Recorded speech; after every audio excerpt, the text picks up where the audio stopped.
NEET paper leak मामले में supreme court की तरफ से बेहद अहम सवाल उठाए गए हैं। सुप्रीम कोर्ट ने पेपर लीक के लिए एनटीए को फटकार लगाई है। सुप्रीम कोर्ट ने साफ कहा कि जवाबदेही तय होने तक ऐसी घटनाएं रुकने वाली नहीं है। सरकार की तरफ से सॉलिसिटर जनरल तुषार मेहता ने बताया कि प्रधानमंत्री नरेंद्र मोदी खुद नीट पेपर लीक की जांच पर नजर रख रहे हैं ताकि कोई चूक ना हो। एनटीए को सुप्रीम कोर्ट की फटकार, बच्चों के भविष्य से बंद करें खिलवाड़। यूजी पेपर लीक मामले में सुप्रीम कोर्ट में सुनवाई के दौरान कई बड़े सवाल उठे। कोर्ट ने साफ कहा कि मामला बेहद संवेदनशील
देश भर में 3 मई को नीट यूजी परीक्षा हुई थी।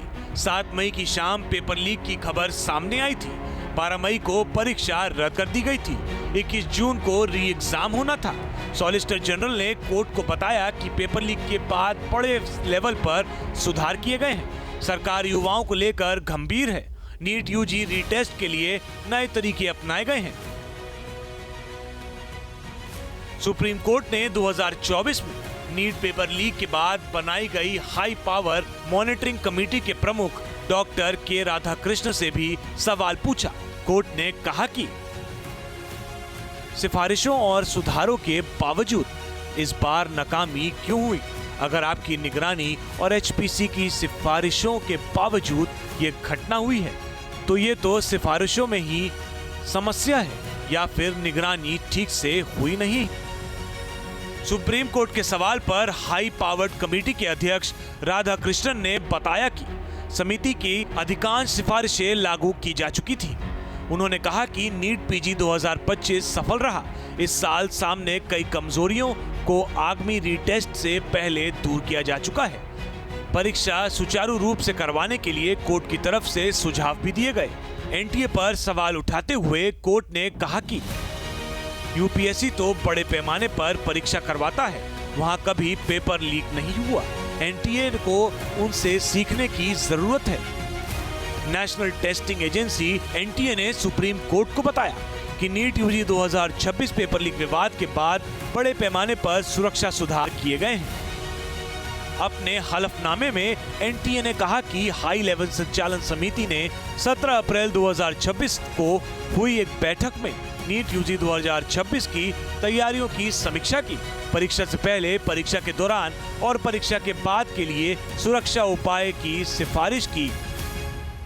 अनिवार्य सीसीटीवी जांच और फुटेज को कम से कम 90 दिनों तक सुरक्षित रखना, परीक्षा केंद्रों पर मॉक ड्रिल, मौसम आधारित आपातकालीन योजना, पावर बैकअप सिस्टम का सत्यापन और परीक्षा से 1 सप्ताह पहले केंद्रों को व्यापक निरीक्षण शामिल था।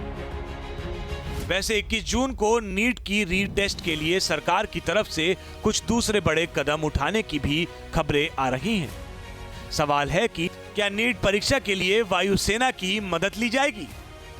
खबरों के मुताबिक सरकार 21 जून को होने वाली परीक्षा के प्रश्न पत्रों को एक स्थान से दूसरे स्थान पर ले जाने के लिए वायुसेना की मदद लेने की संभावना पर विचार कर रहे हैं। बताया जा रहा है कि रक्षा मंत्री राजनाथ सिंह की अध्यक्षता में हुई एक उच्च स्तरीय बैठक में इस विकल्प पर विचार विमर्श किया गया। बैठक में शिक्षा मंत्री धर्मेंद्र प्रधान और संचार मंत्री ज्योतिरादित्य सिंधिया भी मौजूद रहे। Team news nation. आपके मोबाइल पर तुरंत आएगी ब्रेकिंग न्यूज। स्क्रीन पर सबसे पहले दिखेगी बड़ी खबर। देश दुनिया की हर खबर एक जगह। अब आपके मोबाइल पर तुरंत फटाफट इंस्टॉल कीजिए न्यूज नेशन ऐप और रखिए खुद को अपडेट।